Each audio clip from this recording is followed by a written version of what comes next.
जय हिंद दोस्तों, स्वागत है आपका। आज के जेटेट क्लास में हम लोग देखने वाले हैं बाल विकास एवं इसके सिद्धांत से पूछे गए 35 प्रश्नों को, जो आपकी परीक्षा के लिए बहुत ही इम्पोर्टेंट होने वाली है। तो चलिए स्टार्ट करते हैं। पहला सवाल है कि विकास एक क्रमिक एवं मंद गति से चलने वाली प्रक्रिया है। इसका संबंध निम्न में से किस विचारक से है? यानी यह जो कथन है कि विकास एक क्रमिक एवं मंद गति से चलने वाली प्रक्रिया है, किसने कहा था? ऑप्शन है लास्की, मास्लो, स्किनर या अरस्तू ने। तो देखिए इसका आंसर हो जाएगा आपका ऑप्शन 3, स्किनर ने कहा था, स्किनर ने। अगला सवाल देखिए, अगला विकास कभी ना समाप्त होने वाली प्रक्रिया है या विचार किससे संबंधित है? तो देखिए यह जो विचार है, ये विचार निरंतरता का सिद्धांत से संबंधित है, निरंतरता का सिद्धांत से, क्योंकि विकास आपका प्रसव पूर्व से लेके जीवन पर्यंत तक चलता है। अगला है मानव विकास कुछ विशेष सिद्धांतों पर आधारित है। तो निम्नलिखित में से कौन सा मानव विकास का सिद्धांत नहीं है? तो देखिए इसका राइट आंसर होगा ऑप्शन 3, प्रतिवर्ती। चलिए, बाल विकास का निम्नलिखित में से कौन सा सिद्धांत यह बताता है कि लगभग बालकों के गत्यात्मक और भाषाई विकास में एक निश्चित प्रतिमान और क्रम दिखाई पड़ता है? तो देखिए इसका राइट आंसर होगा आपका ऑप्शन 2, विकास क्रम की एकरूपता का सिद्धांत। बाल विकास का कौन सा सिद्धांत यह बताता है कि शारीरिक विकास की दृष्टि से पिछड़े जो बालक हैं संवेगात्मक, सामाजिक एवं बौद्धिक विकास में भी उतने ही पीछे रह जाते हैं? तो देखिए इसका राइट आंसर होगा आपका ऑप्शन 1, परस्पर संबंध का सिद्धांत। आगे बाल विकास का कौन सा सिद्धांत यह बताता है कि जिन बच्चों में औसत से अधिक वृद्धि होती है वे शारीरिक, सामाजिक एवं संवेगात्मक विकास में भी काफ़ी आगे बढ़े हुए पाए जाते हैं? तो देखिए इसका आंसर होगा आपका 1, परस्पर संबंध का सिद्धांत। बाल विकास का निम्नलिखित में से कौन सा सिद्धांत यह बताता है कि बालकों का विकास उनकी व्यक्तिता के अनुरूप होता है? तो देखिए इसका राइट आंसर होगा आपका ऑप्शन 1, व्यक्तिक अंतर का सिद्धांत। अगला, बाल विकास का कौन सिद्धांत यह बताता है कि एक बालक पहले पूरे हाथ को, फिर उंगलियों को और फिर हाथ और उंगलियों को एक साथ चलाना सीखता है? तो इसका राइट आंसर होगा आपका ऑप्शन 3, एकीकरण का सिद्धांत। आगे बाल विकास का निम्नलिखित में से कौन सा सिद्धांत यह बताता है कि बालक सबसे पहले अपने सिर और भुजाओं की गति पर नियंत्रण करना सीखता है, उसके बाद फिर अपने पैरों पर? तो देखिए इसका आंसर होगा आपका ऑप्शन 3, विकास की दिशा का सिद्धांत। अगला सवाल है, बाल विकास के विभिन्न सिद्धांतों के आधार पर निम्नलिखित में से कौन सा कथन सत्य है? देखिए ऑप्शन है, विकास की प्रक्रिया क्रमबद्ध रूप से आगे बढ़ती है, विकास धीरे धीरे एवं निश्चित समय पर होता है, फिर है एक ही जाति विशेष के सभी सदस्यों में विकास की कुछ समान विशेषताएं दिखाई पड़ती हैं। तो देखिए इसका राइट आंसर होगा ये सभी, ऑप्शन 4, ये सभी। अगला है, बच्चे के विकास के सिद्धांतों को समझने में शिक्षक की सहायता कौन करता है?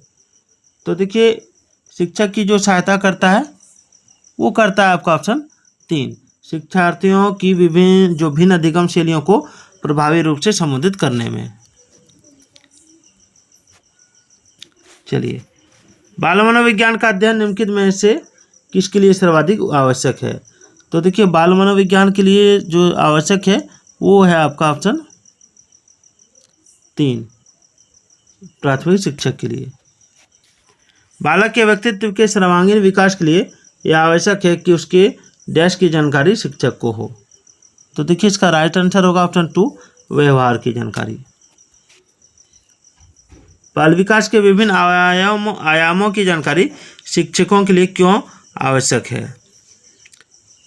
ऑप्शन है, बालक की समस्याओं का निदान करने के लिए, बालक के लिए उपयुक्त शिक्षण विधि अपनाने के लिए, बालक के लिए उपयुक्त शैक्षिक वातावरण के निर्माण के लिए? तो देखिए इसका आंसर क्या हो जाएगा, ऑप्शन 4, ये सभी। निम्नलिखित में से कौन बालक के विकास को प्रभावित करने वाला आंतरिक कारक है? तो बालक के विकास को प्रभावित करने वाला आंतरिक कारक कौन है? बुद्धि है ऑप्शन में, शारीरिक कारण, आनुवंशिक गुण? तो देखिए इसका राइट आंसर होगा ऑप्शन 4, उपरोक्त सभी। निम्नलिखित में से कौन बालक के विकास को प्रभावित करने वाला बाह्य कारक है। तो देखिए बालक के विकास को प्रभावित करने वाला जो बाह्य कारक है वो ऑप्शन है आर्थिक स्थिति, सामाजिक स्थिति, जीवन की घटनाएं। तो ऑप्शन हो जाएगा ये सभी।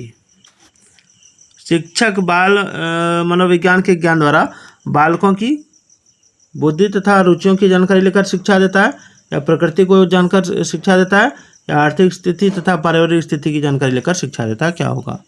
तो देखिए इसका राइट आंसर होगा ऑप्शन ए और बी। ए और बी। शिक्षा मनोविज्ञान क्या है? तो देखिए शिक्षा मनोविज्ञान जो है, ठीक है, शिक्षा मनोविज्ञान आपका मानव व्यवहार का विज्ञान है। बाल मनोविज्ञान में अध्ययन किसका किया जाता है? तो देखिए बाल मनोविज्ञान में अध्ययन किया जाता है बालक के जन्म के पूर्व गर्भावस्था से लेकर किशोरावस्था तक। निम्नलिखित में से किसे बाल मनोविज्ञान की उपयोगिता के अंतर्गत नहीं रखा जा सकता? तो देखिए इसका राइट आंसर होगा ऑप्शन 3, शिक्षक की आर्थिक प्रगति में सहायक। अब देखेंगे विगत वर्षों में पूछे गए महत्वपूर्ण प्रश्न। निचली कक्षा में शिक्षण की खेल पद्धति मूल रूप से आधारित है किसके ऊपर? तो देखिए इसका राइट आंसर होगा ऑप्शन 3, विकास एवं वृद्धि के मनोवैज्ञानिक सिद्धांतों पर। निम्न में से कौन सा बच्चे की सामाजिक मनोवैज्ञानिक आवश्यकताओं के साथ संबद्ध नहीं है? तो देखिए इसका राइट आंसर होगा ऑप्शन 3, शरीर से अपशिष्ट पदार्थों का नियमित रूप से बाहर निकलना। विकास का बिना समाप्त होने वाली प्रक्रिया है। यह विचार किससे संबंधित है?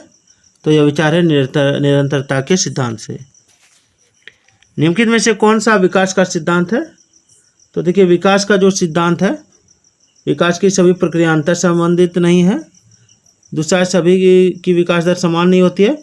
विकास हमेशा रेखीय होता है, या निरंतर चलने वाली प्रक्रिया नहीं है। तो कौन हो जाएगा? तो सभी की विकास दर समान नहीं होती है, इसका विशेषता है। आगे है आंशिक पुनर्बलन से आप क्या समझते हैं? आंशिक पुनर्बलन, तो देखिए आंशिक पुनर्बलन जो है, ठीक है, ये हो जाएगा आपका सतत पुनर्बलन की अपेक्षा अधिक प्रभावी होता है। निम्नलिखित में से कौन सा कथन सत्य है? तो जो कथन सत्य है वो हो जाएगा आपका खेलना संज्ञान और सामाजिक दक्षता के लिए सार्थक है। पूर्व विद्यालय में पहली बार आया बालक मुक्त रूप से चिल्लाता है। 2 वर्ष पश्चात वही बच्चा जब प्रारंभिक विद्यालय में पहली बार जाता है तो अपना तनाव चिल्लाकर व्यक्त नहीं करता, अपितु उसके कंधे व गर्दन की पेशियां तन जाती हैं। उसके इस व्यवहारिक परिवर्तन का क्या सैद्धांतिक आधार हो सकता है? तो देखिए इसका जो राइट आंसर होगा वो क्या होगा? मैं थोड़ा छोटा करता हूँ, आंसर देख सकते हैं। चलिए,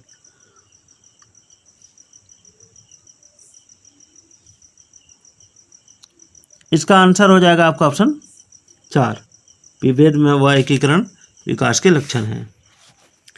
चलिए, निम्न में से कौन सा बाल विकास का एक सिद्धांत नहीं है? तो देखिए बाल विकास का जो सिद्धांत नहीं है वो हो जाएगा आपका ऑप्शन 3, सभी विकास तथा अधिगम एक समान गति से आगे बढ़ते हैं, ये इसका सिद्धांत नहीं है। चलिए, विकास का सिर पदाभिमुख दिशा सिद्धांत व्याख्या करता है विकास इस प्रकार आगे बढ़ता है। तो इसका आंसर क्या होगा? तो देखिए इसका आंसर होगा आपका ऑप्शन 2, सिर से पैरों की ओर। चालक विकास की दर में व्यक्तिगत विविधताएं होती हैं, फिर भी चालक विकास का क्रम डैश से डैश तक है। तो देखिए इसका राइट आंसर होगा ऑप्शन 4, अपरिष्कृत यानी स्थूल चालक विकास, परिष्कृत स्थूल चालक विकास। निम्नलिखित में से कौन सा विकास का सिद्धांत नहीं है? तो देखिए विकास का सिद्धांत इसमें नहीं है आपका ऑप्शन 4, विकास सार्वभौमिक है तथा सांस्कृतिक संदर्भ इसे प्रभावित नहीं करते। विकास का डैश सिद्धांत बताता है कि गामक कौशलों का विकास शरीर के मध्य से आरंभ होकर शरीर के सिरों की ओर बढ़ता है, क्या होगा? तो देखिए इसका राइट आंसर होगा आपका ऑप्शन 1, अधोगामी।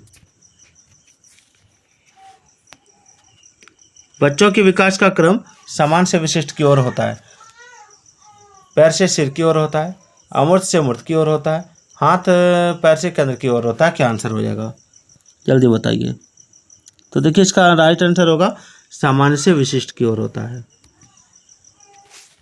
आगे एक बच्चा पहले अपने हाथ से बॉल जैसी बड़ी चीज़ों को पकड़ना सीखता है, उसके बाद चिमटी पकड़ने का प्रयोग करके एक मटर उठाना सीखता है, और यह उदाहरण विकास के किस सिद्धांत को दर्शाता है? ऑप्शन है संरक्षण, शीर्षगामी, शिव दुराभिमुख, साम्य धारण। इसका आंसर आप कमेंट कीजिएगा। वीडियो कैसी लगी जरूर बताइएगा।